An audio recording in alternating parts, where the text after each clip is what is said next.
welcome to another episode of We're Not Wizards. My name's Richard. I will be your host for this evening as always. So thank you for joining. Thank you for listening. Pull up a chair. We've moved up. We've got bourbons in tonight. Yes, we've got some filter coffee to have yourself a seat, because tonight's episode is going to be called Doctor, I Feel Like a Board Game. Can't you wait your turn? Because joining me tonight is Tom Clare from Big Imagination Games. Or should I say Dr. Clare to everybody that's here. So good evening, Tom. How are you? Good evening. I'm very well, thank you, Richard. Yeah, thanks for having me on. What a pleasure. That's all right. To be here. It's okay. It's okay. I just don't feel nearly famous enough to be on this show, to be honest. See, this is the concern, right? We're going to address this first of all, okay? We will never ever say no to anybody that wants to come to speak to us.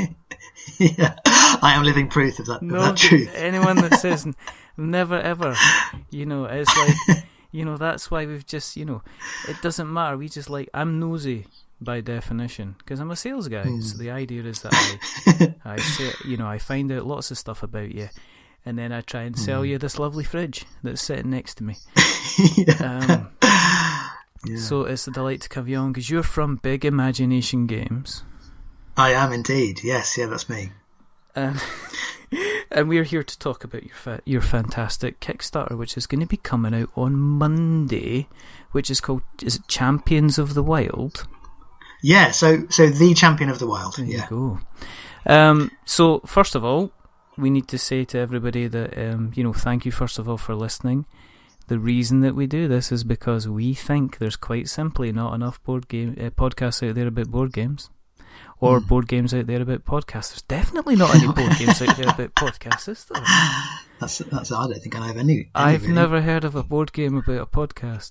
If you've heard about a board game about a podcast, then go and get in contact with us at We're Not Wizards through the usual places, because that's it. Stop the podcast. I've got my Kickstarter idea. That's sorted. We just have to design it now, Tom.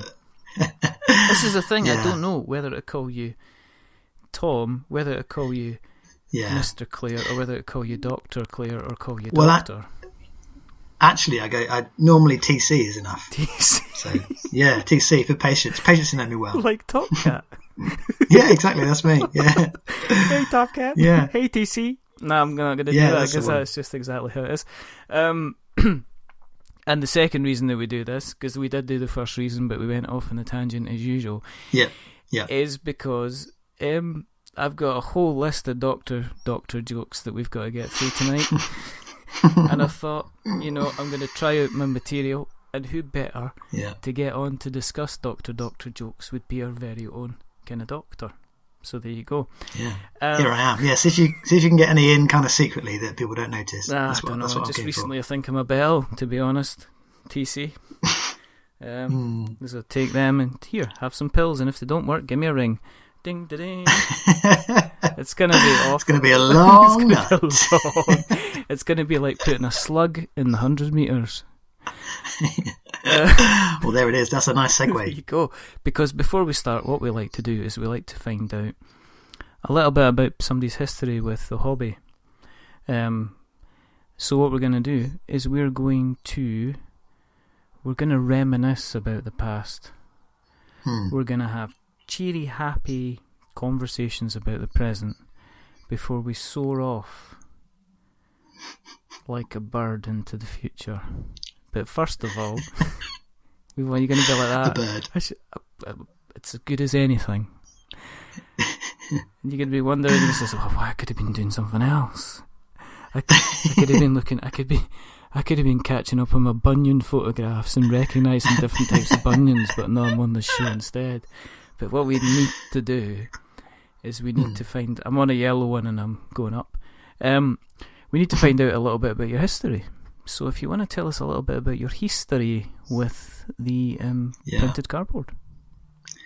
Yeah, no worries. So I've always been a gamer in a sense. So ever since I was little, games with family, not necessarily cardboard games initially, but things like family holidays and scoring systems for things you can spot, and like making everything into a game when I was a kid. But I did the kind of standard kid thing with board games, going through all the classics. I was in the kind of Mousetrap, Don't Break the Ice, that sort of generation, and that sort of thing. And then going through school age, I was a card game player, so I used to have a lunchtime club where me and some other cool kids would sit and play bridge. Super cool between maths lessons. You played bridge? We played bridge. Yeah. It's a good game. Were you a strong bridge player? No, I was awful. But fortunately, the rest of them were awful as well. So it was a bit of a laugh. And we played a bit of Hearts as well. Yeah. That was kind of. I think we were longing for the cardboard that we didn't know existed at the time. So lots of cards and stuff growing up, and then I got into Risk as well around adolescence. As I think, who was it that was? I heard on your show the other day was talking about Risk. Was it? Wasn't Steve Tudor? It was. I can't remember who it was now. It was Mike. It was Mike. It was Barnes. Mike Barnes. Yeah, he talked. He talked about the love of Risk Legacy and other such things. Which Yeah, but Risk is this kind of like a sideways thing. It's a game that people know what existed, and I know a lot of people have played. And I was actually had a memory pop back to say that I used to play Risk on a regular basis, but it was so long ago. I think it was round about the time I got my hands on to Space Crusade and Hero Quest that I put that to one side and played with the little plastic figures instead.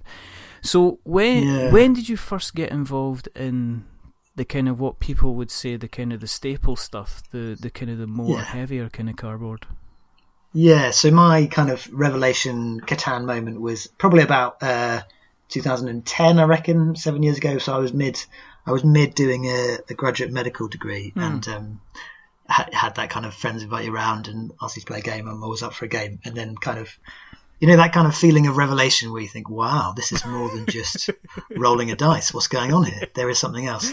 And inevitably there followed the kind of avalanche of games that I investigated and started buying and signed up to BGG and tried to kind of work my way down the top 30 and find ones that I fancied. So then my collection has grown since then. The only problem I have is finding people to play with me. So why is that? Is it just groups or is it just time? Yeah. Well, you've probably put a finger on both actually. So it's groups and time. So obviously, up until just this August, I've been doing hospital kind of shift work and 13-hour shifts and lots of weekend work as well, and also got 3 young kids. So finding any time to sit down with my wife and be like, right, let's play a game. And it's also fun. It's also, I mean, I'm obsessed with board games, but my wife is not quite as obsessed. Right. So, some people apparently when they want to relax, they like to sit down and just like talk or kind of have a drink or just watch TV. I don't understand that. No. I can't imagine not wanting to sit down and play a 3-hour game of Agricola, but apparently some people don't. Could you not sit at the end of somebody's bed and say, okay, while we're waiting for your results, here's a deck of 50 cards. Start magic. Do you know what I mean? Do you know? Yeah, I do wonder whether I could bring board games into my consultations a bit more as a GP now. I think that'd be quite. Maybe that's something cool. worth trying. Can you imagine that? And then you just like say, okay, now the previous patient who came in, he's got a bit of a rash, but we can't say because it's privilege. You can't say, and don't go walk out and go, oi, rashy Peter. But we've been playing, we've been playing a bit of Catan here, and I've rolled the dice, and I've got some stone, and you get that. What are you going to do next? It's your turn to roll the dice. And you could do that through the entire day, and you could get... Well, I wonder... Yeah. I wonder whether you could have like a turn-based thing where I play a turn and then the next patient plays a turn sort of thing as they come through the door. And then you'd end up with patients coming far and wide because you get to known as the board game doctor. Yeah. And then what would happen is you get Channel 4 knocking on your door, going to do like a reality, some kind of show. And then you could be... And then you could be TC, board game doctor. And they would just be a naff picture. They'd probably do a picture with you with like Monopoly under your arm, and then you'd be able to educate people. But I don't know. there's there is the power of keeping people's minds active and stuff like that as well. So maybe, medical benefits. Yeah, I think there is. And I mean, the doctor's waiting rooms are pretty dull places to be. Oh, I know. If you're waiting for me, you might be waiting for a while. So. Could you imagine if somebody brought in like a game of two booms in a room or something like that, or something? Oh, yes, so good. Or werewolf. Everybody's sitting around. It's like, now everybody close your eyes, open your eyes if the werewolf. People would come flock. Do you know what I mean? They would wake up in the morning and go, "Oh, I think I've look at that. I've cracked that nail," and then they'd be straight on the phone to try and get an appointment. Oh, do you know? I'd be quite keen for that, actually. Maybe I'll mention it to the I think you should try it and maybe put it into the budget. I think, if you could start what we're doing. Well, we were going to get bandages, but we ended up getting the next why are we getting Cool Mini or Not boxes getting delivered to the surgery? Oh, I've no idea. What's Rising Sun? It's an ointment. It's very big. What did you go for that? I went for the biggest pledge possible. It's like, what do we need to do? But have a word with Shona, because she's been giving out a single figure to every single patient that comes in, and now we don't know where all the stuff's gone. We've now got to scour the streets and try and bring all the stuff back. And he nicked the special card. He's not getting anything at all. If he comes back for his asthma medicine, tell him to go somewhere else. But you said, but I mean, that aside, you said you've not had an awful lot of time. Do you then, how often do you manage to get a fix, and kind of how often do you manage to get a fix? Do you know, so it's funny, so it's become a bit of a thing with my birthdays and with Christmases, like it's a bit of a joke that all I'm going to ask for is board games, and the kind of heaviness rating has been gradually decreasing as kind of time goes on. I once bought my brother-in-law Dominant Species for one Christmas when I first got into board games. Yeah. And have you played Dominant Species? I've seen it in action. My word, so good.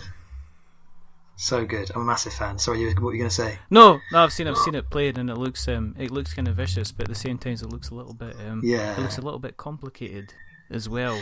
Yeah. So if you imagine a game that you wouldn't want to crack out with 5 other non-gamers on Christmas Day, it's probably Dominant Species, because it would take about 4 hours to go through it all. So since that, I've been kind of learning that to get to play games, I need to kind of get people to buy me slightly lighter ones. But so I probably get one maybe once a month at the moment, but with all the kind of work on the project and things. So not much. What have you been playing recently then? Well, so I picked up King Domino after some good reviews. Yes. So I have managed to get that to sale probably 3 or 4 times with some friends locally, and I've played a bit of Jaipur as well, which I got for the first time. Yeah. Not long ago. So they're probably things I've played recently, and someone gave me Suburbia for my birthday back in June, which I'm still waiting to get out, and I'm looking forward to. I've heard some very good things about Suburbia. King Domino, that won an award recently. Yes, it was Spiel des Jahres or something like that. I can't pronounce it, and I'm not going to. But what's it about? Why don't you tell everybody a little bit about King Domino? What's if you've played it a couple of times? What's it about? Of course. Yeah. I have, yeah. So it's quite a simple game, very similar in mechanic to just a simple dominoes. You start off with your single it's a tile-laying game, and you'll lay a 5x5 grid of tiles. And you start with a single tile that counts as 1 by 1. And then you have these 2 by 1 tiles that you're going to gradually lay down. And they're going to try and match up with the different terrains that you've already put down to make as many kind of point scoring different areas as you can. And the tiles either have a terrain on, but they also have a crown on sometimes, and they're the kind of valuable tiles. And the way the actual mechanic works is you put your meeple on one of the 4 options for tiles, which and then the next go you'll take that tile and you'll get the first choice if you're on top, and the second choice if you're second, and the third choice if you're third on that list. Does that make sense? Yeah. So if you choose a good tile, which is down the bottom and has more crowns on, you'll generally get the last choice for the next round of domino choosing. That may not make any sense, but you gradually then evolve your board, and you try and not to get stuck with empty corners, which most people do. And then at the end, you count up the score. It only takes about maybe 20 minutes, 25 minutes to play, and it's very accessible for early gamers or non-gamers. So that's and it's good fun actually. There's a bit of strategy to it. If you card count a bit, you can eke some strategy out of there as well. So is it something that even younger kids could play? Could you kind of house rule it a bit and allow the kids to kind of play it? Yeah, definitely. I mean, my 4-year-old could hasn't actually played it yet with me, but I think he could play because you'd have to match up and stuff. You match up the terrain types. He wouldn't have much of a strategy, and I would absolutely mop the floor with him. So, are you tempted to do that just to teach him a lesson? I know. Life lessons. You can't win everything. Well, actually, I don't know whether, I mean, I subscribe to the sort of playing with kids board game geek forums, and there's a big kind of discussion about whether or not you should let your children win, and whether you should just nail them every time and kind of teach them how the world is. Or, I mean, initially you play games with them that are luck-based. You play spin one called Spotty Dogs by Orchard Toys, where you just spin a thing and whoever wins. They do win because it's just luck. Frustration, which is... Yeah, frustration, on my word. Such a correct... Do you know what I mean? It is just the... Oh, I've written not that much of a blog, but I've written a blog about how bad kids games are for parents. it's just such hard work to play some of those games. It is almost the case that kids games when you're younger will put people off board games for life, because if you say to somebody, what do? It's like, I like a little bit of cardboard, what like, and they look at you like exactly. You've just grown like an arm out the side of your head, and you're waving like six cards at them or something like that. And but on the other side of it, if you welcome them into the world, they realise how magical it is. But I wonder if those games kind of put them off. Yeah. I've said a while ago that my kids brought round a copy of Monopoly for kids that they got off an aunt, and nobody loses. Everybody wins, and at the end you have a big party. And I was just like, that's not even traditional Monopoly. That's just a whole load of... Nobody loses. Oh, that really annoys me as well. There's a whole kids thing recently about, everyone has to win. You can't have somebody losing. And it's like, it upsets me. The thing that really upsets me is that when you look at the design of these kids' games, it would be so easy to make it slightly interesting for the parents and, to get some engagement level. To set some sort of parental challenge or change a rule a bit, so it's more, there's a decision or two in there. But most of these games for young kids just have no decisions at all, and it kills me to play them with the kids. You would, do you know what would be cool if you had? I do remember that guy that made Scythe into My Little Pony for his daughter, and I thought there's so many board games out there that I would love to be able to house rule. Yeah, and because I got my son, he's 4 as well, So how is he? Yeah. So we actually played a little bit of Mice and Mystics, which is a beautiful kind of story-based game by Plaid Hat Games, and we house ruled it up to Hydo, But in every kind of battle that he fought, he kind of won. He never had a struggle, but he had a thoroughly good time, and it kind of opened up his eyes to what was happening. Obviously, the next game we played was Netrunner, and it's not my fault he can't read.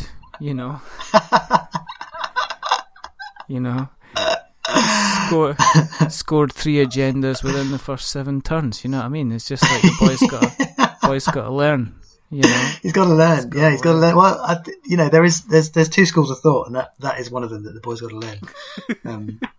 And then at some point he'll beat you, and it'll be the best day of his life because he's lost so many games to you over the years. My middle son's like that. He's we've played Star Realms, the card game. Yep, he's kicked my butt at that.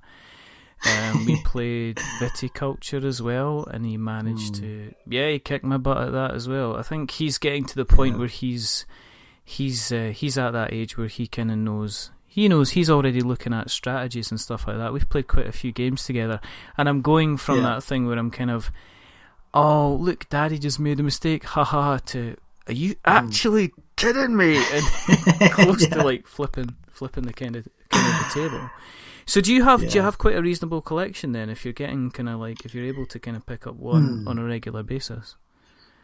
Yeah, I mean that's the kind of irony, isn't it? The as a board game kind of obsessed young man, I've got loads of games, and I've probably got 7 or 8 in my pile of shame at the moment that I just haven't played at all. Yeah. So, but I just can't stop buying new ones, or at least trying to buy new ones, and trying to pester my wife that I need to buy another game or get one for my birthday. So, yeah, but it does feel a bit sad just to watch that pile of shame grow. So I haven't bought one for a while. King Domino was my last one, which was a couple of months ago now. So that's all right. Trying to, and I've got Gloomhaven arriving at some point from Kickstarter. Have you? Is this the new second edition? Yeah, the new second edition, indeed. Yeah. I managed to sell that one because I've got an old friend of mine who has just moved to the area and is going to love playing Gloomhaven. So I've sold that to my wife as a kind of investment in my friendship with this guy.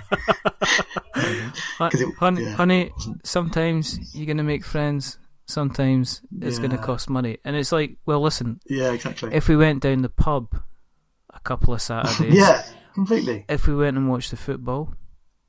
Yeah. Then you'd have the cost of the ticket for the football. We'd have the transport there. We'd have something to eat. We'd have a couple of pints. I mean, that is about £100. Yeah, exactly. And then you can get, you get months of joy out of Gloomhaven, I'm sure. But yeah, I don't know. Yeah. She kind of said yes, so we've got there in the end. Does she ever even kind of? Because I must admit, my wife's the same. She kind of looks at it and goes, "What are you doing? This is cardboard. These are for kids. What are you doing?" Does she ever have kind of like a look at them and go, "Oh, that kind of seems interesting," or is she just kind of, "Well, that's your thing, and I'm going to leave you alone with it"? No, do you know what? She's really good. She's really supportive with the kind of game stuff that I'm doing project wise. But she's also I don't know how it happened, but I managed to teach her and get her to play Agricola once, and she absolutely loves it. Oh, I know, and that's one of the heaviest games that I've got. But, yeah, it's not. Yeah. That's kind of like straight from starter into main course with a big steak, isn't it? I know. And I maybe it was just too much too soon, but since then her enthusiasm has not been quite as good. I've played a couple of games of Patchwork with her, and she's kind of into that. Yeah. But, and Splendor as well. So she likes the kind of lighter games that are a bit quicker. I mean, she's obviously quite tired from childcare a lot of the time. So spending a 3-hour epic thinking about kind of moves is not always what she's keen exactly. And it's kind of like I've spent the entire day looking after the kids. I'm not then gonna play anything with you cardboard related. You child. Exactly. Go and listen to another podcast. Exactly. Yeah. So how does TC, the game player, move into TC, the designer, and say, actually, where in your mind you kind of come from saying, well, actually, this is good, I've got some ideas, and actually I can do something myself. I mean, how did you make the switch? It's a bit of a funny one because it kind of happened by accident, in a way, and I think a lot of these sorts of games. So the game that we're running from Monday is going to be a kind of social game, and I think a lot of times the story behind these social games is it comes from friends and from kind of conversation. It just kind of happens naturally at some point, and then at some stage it becomes an idea that you run with. And so I was always into games, but it kind of came out as a parlor game and kind of just chatting among friends, which animal would you choose for this sort of thing. And then I kind of refined it a bit, thinking it'd be a bit of a better game to play with friends if it was, if you had a range of events and a range of animals, and you kind of made sure people chose different ones. And so over the course of about 5 years, it kind of gradually evolved through conversations with friends. And then it was probably maybe 3.5 years ago, when I started talking about, when I discovered Jamie Stegmaier's blog and started talking about self-publishing and got the art done and the graphic design and stuff. And I think I just got quite excited by the whole thing, and this whole Kickstarter phenomenon, the fact you can have an idea and a game that you think is unique in you, and you can just take it to Kickstarter and it can exist, which is really exciting for me. So that's where it started, really. Just kind of decided. For you, was it also maybe a bit of a break from the fact that you are in a high pressure arena that you are having to be very precise in your actions, you being kind of like being a doctor, that, you know, your creative skills are maybe have to be subdued for you to continually be using a particular part of your brain in an analytical kind of manner? Yeah, I think that's a very calm way of putting it. Actually, yeah. I do think I think I'm bored easily. I think I often need other things to think about, and it did help, you know, when you're dealing with some difficult stuff at work and people you've seen that aren't very well, having something else to think about and something else to kind of get obsessed about was quite useful at times. And I used to spend, there was times when I was doing night shifts. So some night shifts on general surgery where it can be really busy when you're kind of just spending all night running around seeing people, and sometimes it can be really quiet and you're just kind of supposed to be in bed. But I remember several night shifts I would just spend kind of cutting out my prototypes and, you know, making plans about which events to use. And so yeah, it's having a distraction in that sort of role is really useful, and I've certainly found it important. For my kind of health. Yeah. When you were when you were first kind of prototyping, prototyping the game, how different is the finished product from the original kind of prototypes? Well, it's quite different. So obviously the art and the design was non-existent before, which I think was one of the main things that people get kind of struck by about the game as it stands now. But as I say, it started off as just a simple, like, you know, which animal would you choose for this? And that mechanically, the nuance of trying to maximize the fun of the game. So the fun bit of the game is talking about what animals do badly. So making sure that you have animals and events that will ensure that some animals are doing badly on every event, because that's the funny thing.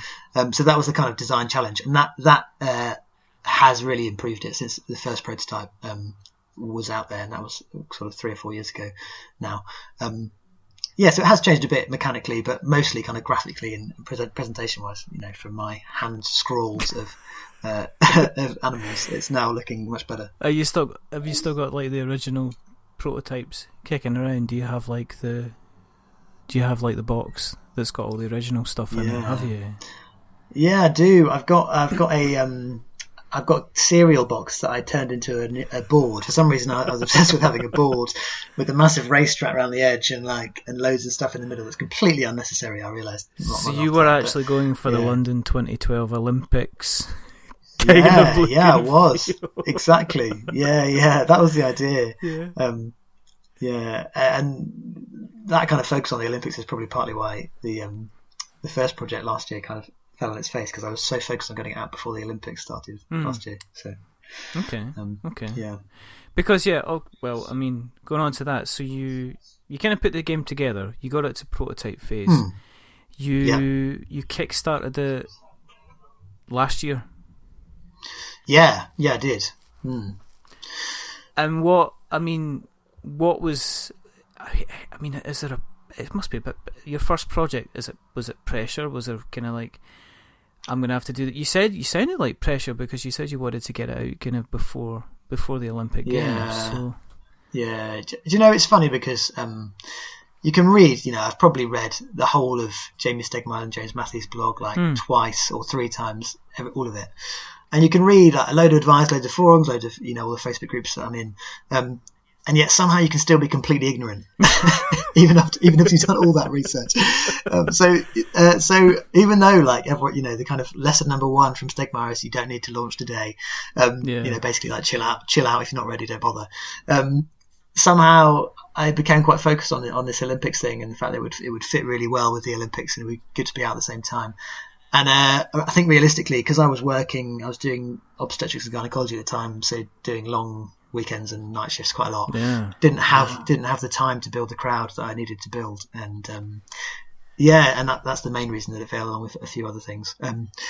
So it was an interesting learning experience actually, and I'm glad I went through that in a way to make it better and to kind of bring it to where it is now. But there was pressure. I put pressure on myself really unnecessarily. Is the answer. That's the. I've seen that. I've seen that a few times now. I think sometimes it's almost like a rite of passage for people to kind of put a Kickstarter out there.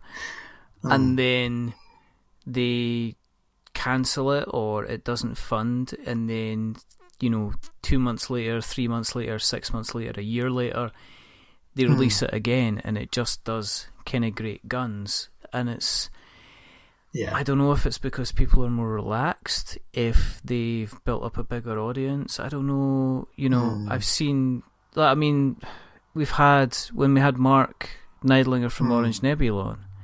Yeah. And he was like, he sounded like he did the same thing as you. He was on the blogs, he had his game plan down, he knew exactly what he was doing. He pulled the campaign after 2 weeks because he says this isn't happening. And then he came back and he absolutely kind of smashed it. It was the same with Justin at Elements. He launched Elements, didn't go anywhere, didn't get funded, he cancelled it, he came back, it funded well. So I mean, I think there's a continual it's almost a case of you don't know what Kickstarter's going to be like until you're on Kickstarter. Yeah, I think so. It is so accessible, and all you have to do is click a few buttons and you can launch a project. So and as much as you try and be prepared, I think you're right. I think you can. I think probably compared to those other guys, mine was more ignorant than theirs was. In terms of, I didn't really have a crowd, and that's kind of lesson number one. And there is a crowd now, and I hope it will do well when it comes out. We'll see, but it's certainly a bit of a rite of passage, and you do learn a lot from failure. You probably learn a lot more from failure than you do from successes. So I found in my professional life as well. You can share if you want, but. Yeah. Well, when you kill someone, it changes you. No, I didn't mean that. I meant, you accidentally told them they had a wart instead of like a, I don't know. Yeah. No, I've done some. No, I've never done. I've unfortunately never done anything too awful. I have dribbled on a few patients before, which has been the most kind of awkward thing that's happened to me. When you've got a bit of a runny nose and you go to work anyway. It's just like you say to them, now, Mrs. Mulberry, it's really important that you don't. You make sure that you don't come into contact with anyone that's exactly. Yeah, no, my nose dribbled all over a patient when I was trying to examine them. It was just really, really bad, really bad. And I was a student at the time actually, and I had my colleagues standing behind me, just kind of mocking me and laughing as they saw this snot dribble onto this patient's chest. Oh no! Yeah. Did they say anything? Did the patient know, or did you just say, "Oh my goodness"? Do you know? I don't think they actually know. Either they didn't notice, or they were really good about hiding it. So only the people behind me noticed, my friends. But I think they were just really kind and didn't want to humiliate me any more than I was already. I would probably look down, knowing the way I am, and I went, "Oh my goodness, this is weeping." It's really bad. I'm sorry, but we're just going to have to give you a bell and a sign to walk around with. Let's talk about the mechanics of the game, because we're doing our usual. We've done over half an hour and we've still not talked. We've still talked about it at all. But that's my modus operandi. Oh, we love it. Everyone loves it. If they're still here, then that's why they're listening. Exactly. So, the Champion of the Wild. How would you play it?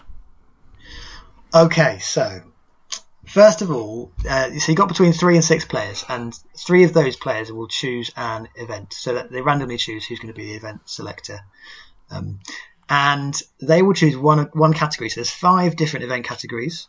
You've got speed, power, endurance, technical, and team.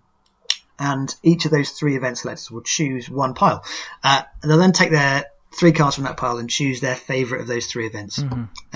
So you might choose the power one, and you'll have Royal Rumble or destroying a shed, or jousting being a good example that's been popular. And you'll choose your favourite of those 3, and then your friend will choose their favourite from the technical pile, like long jump or these sorts of things. So you get your 3 events. So you've got 3 different events from different categories, and you then get 7 animal cards in your hand. So you'll have a hand of all different cards, ranging from as small as a mosquito to as big as a blue whale, and all different types of animals. And you're going to have to choose from your hand one animal that's going to compete in all 3 of those events on the cards. So you'll need to think about being big enough to do jousting, but small enough to hide in a house, and kind of fast enough to run 100 meters, that sort of thing. which inevitably means that you have to compromise in some way. And you then announce your animals, and you then go through each event in turn, and you kind of discuss your strategy, what you're going to do, how you're going to maximize your performance for your crocodile or your killer whale in the event.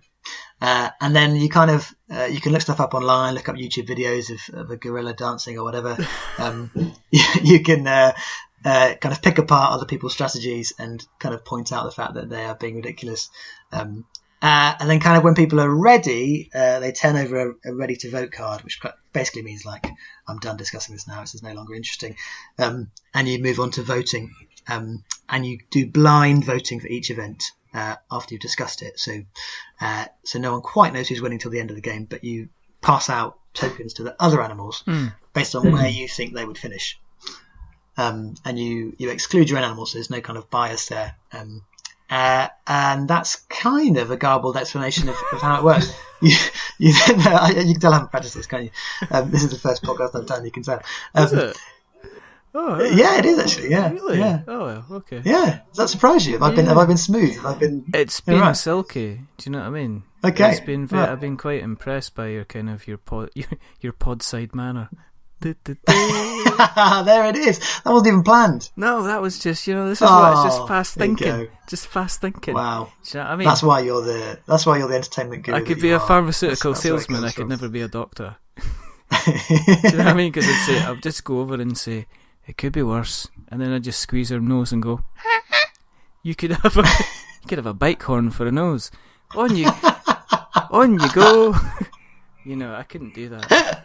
I mean, have you ever done that before? What's that? That is brilliant. The bike, no. Squeeze someone's nose and say it could be worse. No, that's amazing. I'm going to start doing that. You have to do that for people. I'm going to start doing that. Yeah, for someone who comes in with a cold, I'm just going to start doing that. Yeah. Or you could just say, look on the bright side. You can buy Velcro shoes and just leave it like that, and just not say anything else. Because I'd just stand up and open the door. Messing with people's heads. Doctor jokes are brilliant. But anyway, so moving on from whether Dr. Clare's any good on a podcast, which he blatantly is. The events, did you start off with kind of like serious events, or did you say, well, let's have, because you mentioned destroying a shed?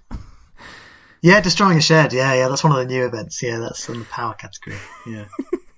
So what kind of events can people take part in? Did you kind of go, 100 metres, 200 metres, 400 metres, 800 metres, that's lots of running. Yeah. That would be a cheetah, potentially, or would it be a leopard, or would it be a lion? But then again, a wolf could do a pretty good job on that. Or would it be, if you think outside the box, and remember that you can have water lanes in these events, would it be better to have a sailfish or a dolphin? That's the question you have to ask yourself, what's faster? It depends, because it depends if a dolphin would stop halfway through and try and entertain the crowds. well, exactly. Yeah, I mean, it depends how well you've trained him, to be honest, Richard. If you're the sort of trainer who kind of lets your animals, do that sort of thing in the middle of their training regime, then, maybe. I would probably put a ball halfway through down the lane so he could stop halfway through and do a little crowd play. Yeah. He'd be like the Usain Bolt of the kind of the dolphin world. He'd go really, really fast, and then at the end he would just go, look how cool I am. I'm going to balance a ball on the end of my kind of nose. One thing I've got to say is the artwork on this is phenomenal. It's incredible, isn't it? It's really, really good. I mean, that's one of the scary things, because you see, I've seen the standards on Kickstarter seem to be very, very high. I've seen people put stuff on Kickstarter, and I've went, guys, just a little bit more, ramp it up a little bit more, and you're there. Yeah. But this stuff is incredible. I mean, was that something that was really, really important to you to kind of get right from the beginning? And did you commission all this art for the game? Yeah, it was really important, and I think there's so many games out there now, like so many on Kickstarter being published, and especially loads of party games, loads of social games, different ways of interacting, and the problem is standing out amongst the kind of massive crowd, and a lot of these games don't have any art because it is a bit of a cost, and sometimes it doesn't quite match up for your accounts to spend so much on art for a tiny game. But certainly with the idea and with the kind of theme and with this kind of unique, animals competing thing, I was really keen to get some art to kind of show that off kind of immediately to would-be backers. And I was lucky enough to find this amazing artist, Kevin Chapman, through an advert that I placed online. And he sent me, it was quite funny actually. So I'd had probably about maybe 60 or 70 applications for this kind of paid thing, just to kind of trial for one or two pieces of art. And on the last 5 minutes of the deadline, which had been about 2 weeks deadline, I got an email from Kevin Chapman, who's now the artist, and everyone else had just emailed being like, yes, I am really good at art, please look at my portfolio. Copy paste, which is fair enough because people are busy and they're applying for lots of jobs. And he sent me, so the thing that he sent me as an application for this first job was what has now become the Royal Rumble card art with an elephant in a boxing ring with a bear on the floor just outside. so he'd gone and he'd read my blog about elephants doing kind of throwing other animals out of the ring, and he'd done a piece of art based on that blog entry as his application. It was just incredible. So he's been just head and shoulders above the rest. So it was an easy decision really when I found him. And so you say that the art isn't 100% kind of done. Is Kevin continuing to work on stuff kind of as you go? Yeah, he is. So obviously, as I mentioned, art's not cheap, and if the project's not going to fund, then I'm not going to be getting 92 pieces of individual art or possibly more. Yeah. Just for me to put on my wall, as much as my wife does enjoy the project and having the giant banners from the Games Expo in the corner of our house, having it on every wall of the house might be a bit much. There would be words in the car, you can imagine. Yeah, there would. So I've only got art done for maybe 10 or 12 of the cards. Yeah. But what I'm seeing it as a good thing, and I think it is actually a positive thing for for any kind of potential backers, because what we're going to do during the project is to involve backers in the art direction. So say that you were a backer and you suggested a new event. So what event would you suggest, Richard? Have you got any ideas for what you want to see animals do? What I want to see animals do? Juggle. Yeah. Juggle. Okay, juggling. There you go. So you go for juggling, and if that becomes a popular event and it ends up being voted into the game during the Kickstarter project, you will then be the art director, and you'll get your name on the card, and you can think about which animal you'd like to see juggling, and how you imagine the scene, and where you imagine the scene, and what the weather's like, and all this stuff, and you can kind of tell our artist, and Kevin will do it for you. So I've seen it as a kind of a positive way of involving the community in kind of making the game itself, because you'll be able to be involved in that side of things. And have you thought about fantasy creatures as well? Yeah, there's a lot. It's funny, whenever you post something on Facebook about kind of, which animal would win this, there's always like about 2 or 3 down. It's like, dragon or griffin, or dinosaurs. And I think there is, the great thing about the animal kingdom is that it's quite straightforward. Everyone knows it. You can look up facts. The cards have all got animals' height and weight and size and on them, so it's quite semi-factual based. You can kind of argue semi-factually based on what you think about them, whereas for mythical creatures it's a little bit more difficult, but maybe something in the future, I don't know, we'll see. Yeah, just a version. But then I'd want them to kind of look I'd like them to look like animals that just had bits added onto them, because generally when folk kind of like do a unicorn as a magnificent beast, and I just like a horse kind of standing there going, yeah, I got a horn, not really happy about it, to be honest. Other horses used to take the mick out of me when I was at horse school. Yeah. Looking a bit downtrodden. Yeah. Can't play football. Bursting the ball. Bursty part. Well, that's been one of the rubbish. That's been one of the interesting things actually about the art style, because there's been a bit of a kind of a dichotomy in people's reactions. Some people are like, wow, this is awesome. And then a lot of people kind of think with a kind of fun social party game, why have you gone with a photorealistic kind of? It looks like the animals actually are racing in the 100-meter hurdles on the box, for example. And I think some people are a bit like, well, that's a bit strange. Why is it not more fun, the art? Why haven't you gone for something a bit more interesting? But that was kind of the whole idea, to build the world of what it would actually be like if these animals did what we said they did. Yeah, and I think I think generally people would go, oh, cartoony art. But then, exactly. But then you're heading down the kind of you're dangerously close into kind of like the exploding kittens kind of cartoony stuff that you see, bears and babies kind of cartoony stuff, and then you get close to that, and then if you did that, then people would go, no, this is just bears and babies, but it's like Olympics, kind of thing. So I like, no, it's difficult to get art looking good, and this stuff's, as somebody who occasionally dabbles, it's fairly impressive. Are you an artist, Richard? You dabble? I have dabbled. Oh right. Have you got any stuff online or anything I can look at? I shall send you a link after the show. But yes, interesting. I'm like Garth in Wayne's World. I like to play. I'm not that good. This is my drumming. See, it's rubbish.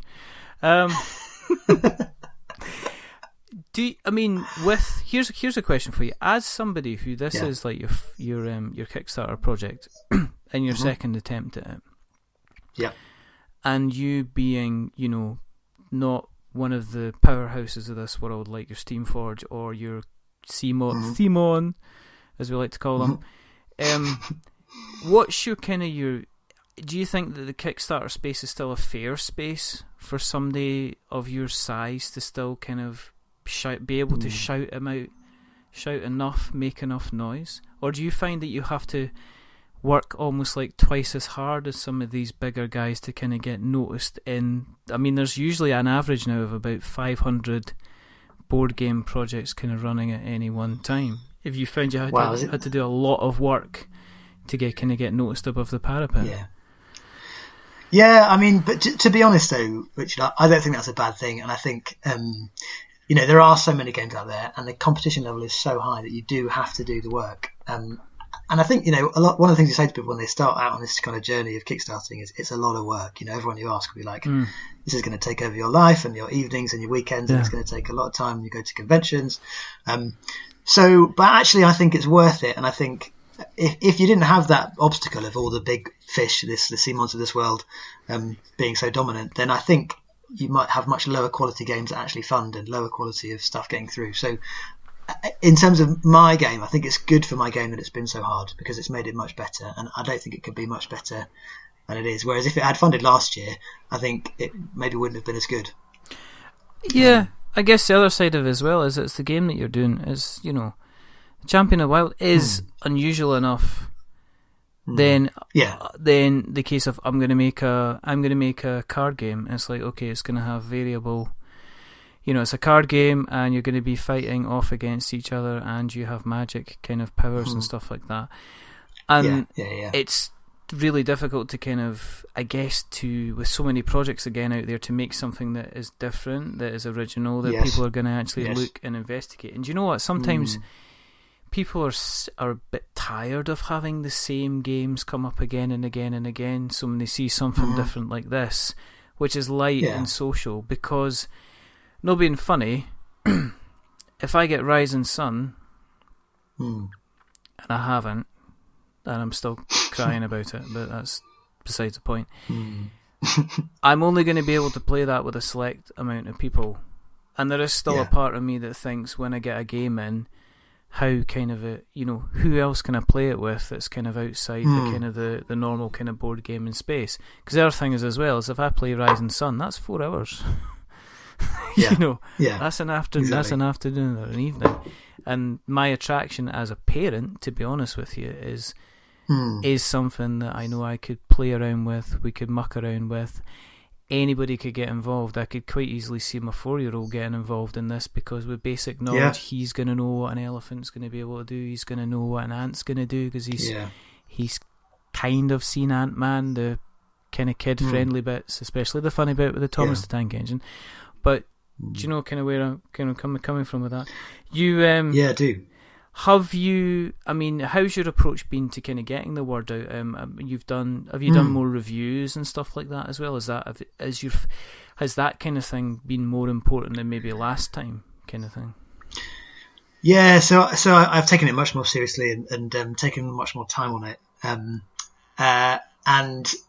I mean, I do some game reviews just for kids games, but that's more of an interest for me. Nothing really to do with the project. But what I have done is trying to engage much more in the kind of online community a little bit. And most importantly, I think for this project has been I went to the Games Expo in June and got some kind of invaluable exposure there, which was really fun, first of all, but also kind of worked out really well.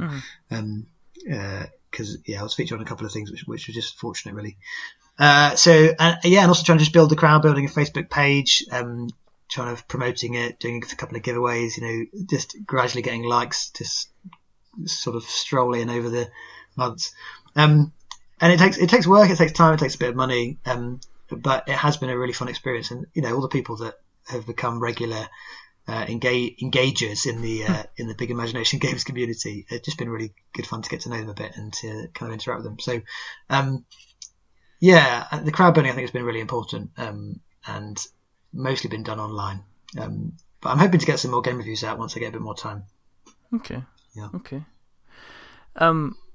With all game designers, we have to ask this question, which is there more games to come out of Big Imagination Games? Do you have a list of other games you would like to kind of get out there? So that is a big question, and it all depends on this, obviously. So if I think my wife is secretly hoping that this project fails, actually, just so she can have me back and see me at some point, and have a relationship. But yeah, I do. I've got two possible things. Yeah. So one thing that I always wanted to do, part of my frustration with kids games, was that I think it'd be really interesting to have a game with asymmetric rules, in which the asymmetry is cut off by age. So you have a certain rule set that applies to the toddler, a certain rule set for the young child, young school age, secondary school age, and then adult. And the kind of idea would be that you would try to balance it so that it would work. It would work in a family. So you could have a game set up and you could just be playing it. And if the toddler met their winning conditions, they would win. And once they've won it a certain number of times at their level, they move up to the next level of asymmetry, if that makes sense. So I kind of had this idea of a family game system, which I was thinking about developing a bit. But more recently, I've got distracted by a kind of a more fun idea that may just take my attention away from that. It can be like a one-line kind of throwaway thing that you're kind of going, do you know what would be really good? Should be really good. Different coloured doors opening in different ways, and then you go, "Oh, I've got that," and then you're off, kind of thing. Yeah, it's just this kind of throwaway comments. But I mean, have you thought about? I mean, is there a big box game in Big Imagination Games? Yeah, well, I hope so. The thing is, obviously, because this is a social game, which kind of fell on my lap really more than anything else, and it's not necessarily the sort of game that I would normally, choose to play above others. Although I do really enjoy it. So the next game that I've got is going to be bigger box, probably not your Simon, your Rising Sun side at Gloomhaven sort of size, but so I'm looking at a card game which is kind of team based strategy with a battle system, and kind of. Did you ever play any online games where you log in, you join an alliance, you kind of build your tech, you send your armies out to different people, and kind of did you ever play any of those? Command and Conquer when you're growing up, Red Alert and stuff like that. So I played a tick based online game when I was growing up, and it was a funny one that ran over like 3 months, and you have 10-minute ticks where every 10 minutes you would get some more seeds into your kind of gardener's account. And then you'd, over the course of that time, you could build up your kind of military, your gardener's military, and take on the other team members and build alliances and stuff. It was quite interesting the way that the kind of alliances interacted, and the way that the tech was built, and how you could choose your units based on the damage they would do. And I found it, I got quite addicted to it. And I'm trying, and I've been developing a bit, trying to replicate that experience a little bit in a board game. So I'm in early stages yet, obviously, with everything else going on, but that's the next project, and it will probably be kind of medium box size, like viticulture sort of size. We'll see. How much is your game going to go for then? What's the price point on Kickstarter? Oh, the Kickstarter one. That is so it's £19. That is for the game itself, and that includes shipping to the UK or the US, and it's an extra £3 to the EU or £4 to other places, Canada, Australia, New Zealand, and £6 rest of the world. So it's about 19 quid. And when they open up a box of the Champion of the Wild, what will they get inside that box? Well, so you will get cards first of all. So you'll have 50 event cards on the base game, and 42 animal cards, so enough for 6 players to have 7 for the mathematicians out there. Then you've got voting tokens. So you're going to have 90 voting tokens, little kind of 2 centimetre diameter cardboard voting tokens. And you've got your rule book. And that is basically it. Hopefully a nice insert to make everything nicely put together. So yeah, it's quite a small box game. Cool. Okay. And more importantly, you are... You know this is going to happen because you said you listen. You have rushed out of the local hospital where patient 0 has bitten his first infected victim. The hordes of the undead are now starting to fill the streets. Or it's like, I don't know, say Rotherham on a Saturday night. You run down the street away from the shambling people that are trying to get themselves to know you with your brain matter. You stumble and stagger down an alley, stethoscope round your neck, and your lovely white coat. You push your way into a side door that looks like a fire exit that's slightly ajar, and you shut the door behind you. You turn round, and you're in the middle of the biggest game board shop you've ever seen in your life. In the middle of the room, there's a trolley. The trolley looks like it's mobile, but it's also fairly small. It looks like it can carry at least 3 board games, plus expansions. And looking around, you can see there's any board game you could imagine. Now you're able to take games that have as many players as you want, because whether you bump into lone wolves trying to forge their way home, or onto people scrambling for communities to hold their spirits together, the answer to the question when you ask them, do they want to play a board game, is always going to be a resounding yes. Oh, just imagine. The question to you is, as a doctor, how would you treat the ongoing zombie horde? No, that's... The question to you is, what 3 games do you take with you? Oof, Dr. Clare. That is a good question. Do you know the best thing about that is knowing that it's going to be played.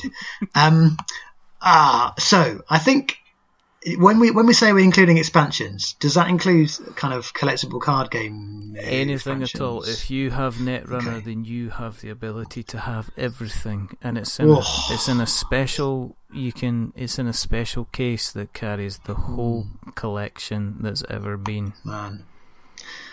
So I think the first thing to say is that I have never played Pandemic Legacy, so I think the first thing I'll have to do is wait for season 2 to come out and then get that one. I'll wait in the shop until it's come out, so like whatever it was, a couple of months. So then buy that. You're gonna add insult to injury to everybody you meet by saying, "Let's play a board game about infections." Yeah, exactly. It's perfect, isn't it? It's perfect. Yeah, I haven't played any Legacy games, and I'm looking forward to trying out Gloomhaven, which has got some aspects, hasn't it? But so probably Pandemic Legacy Season 2 I would start with. That's what I'll hit first of all. Awesome. Okay. Secondly, I'm going to go with Star Wars Destiny. Oh, that's an interesting choice. Yeah. And actually not based on the fact that I've actually played it, but based on what I've heard about it, and I think I'd really enjoy it. And if you had all the expansions, you could then just give, if you had an infinite amount of cards, you could give them out to your friends, and they wouldn't have to spend loads of money on the various expansion packs. Your friends are probably dead. That's just ruined the dream. The dream just crushed you. No, you can have as many expansions as you want, and your friends are still fine. That's I'm going to say that. What's the third game? Because there's now tapping on the windows as they have been alerted to your presence. Do you know, I don't think I can get past Gloomhaven. So there aren't many things that will make me spend that much money for something that's not going to come for 6 months. So if it was there on the shelf and I knew I was getting it in a month's time, I'd probably just get it anyway. So Gloomhaven is your final choice. Gloomhaven's my final choice. It's quite heavy stuff, isn't it, those ones? Well, I suppose it's not exactly social games. Yeah, but it'll do. It'll do. How about you, Richard? What are your three? Have you told us yours before? Not yet. Okay, that's coming. That's definitely, yeah, that's definitely going to happen at some point, but not until the end. You're just such a man of mystery, Richard.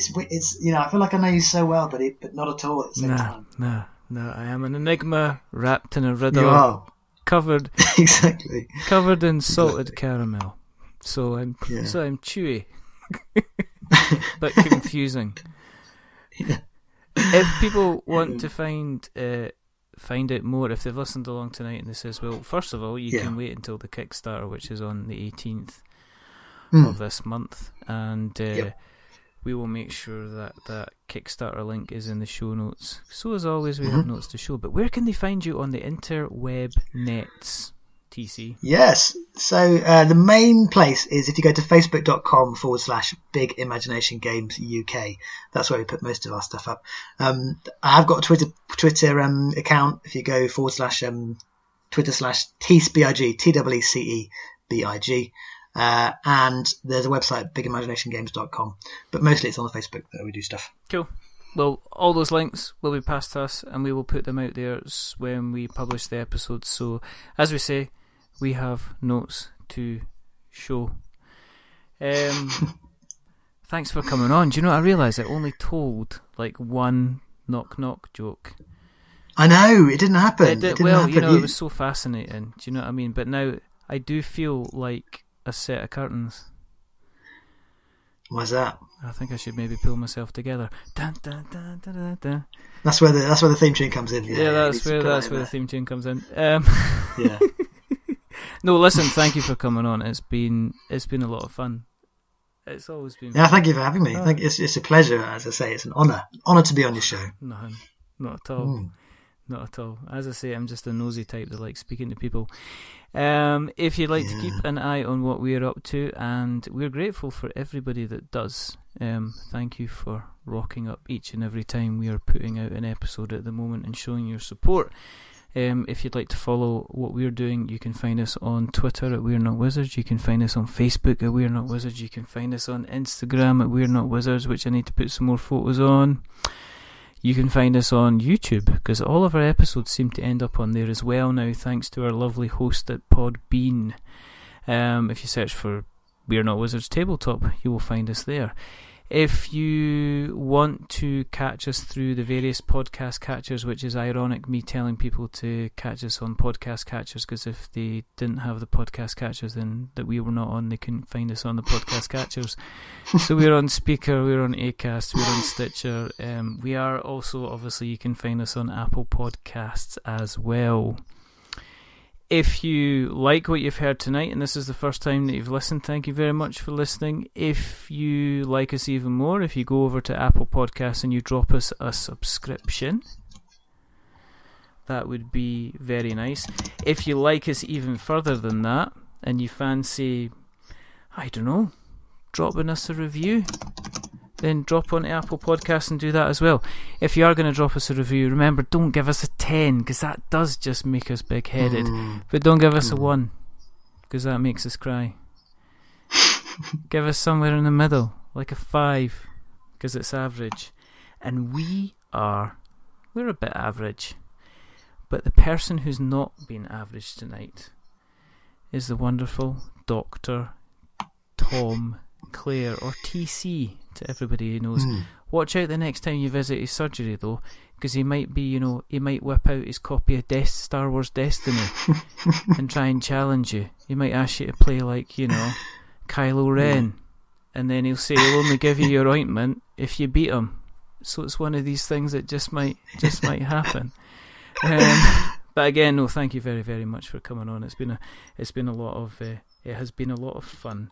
One last shout out to a new listener who tweeted us today, Mr. Mark Hinton. So hello, Mark. He says, "Oh, I've just found your show, and thank you for joining us." But there are only 2 more things to do. And what are they, Richard? Well, the first thing is to remember that we are many things, but we're not wizards. Are we wizards? Yeah, I'm certain. I'm not a wizard. I don't know about you, but I can't speak for you really. But I'm not. We're not wizards. No. We are animals of different species. We have different skills. We have claws. We have teeth. We have fur. We have fins. We have flippers. We have hoofs. We are carnivores. We are herbivores. We're potentially also ungulates if we do like, to be, say, maybe a giraffe, for instance. But we're definitely not wizards because we're about to appear in our very own special edition of the Olympics. So if you see a dolphin going past with a ball in the air and a wink on his face and he's showing off to the crowd, then maybe it's you that's played the card and not somebody else. Amazing. And the next thing is to say goodbye. So it's a goodbye from the fantastic, the wonderful, the highly educated health meister. It's Dr. Tom Clare. Say goodbye. Yeah, goodbye. Thanks, everyone. Goodbye. See ya. And it's a goodbye from me. As I say, stay safe, roll sixes. And until the next time. But until the next time, goodbye. Say goodbye, Tom. See ya. Bye. Have a good one. Bye.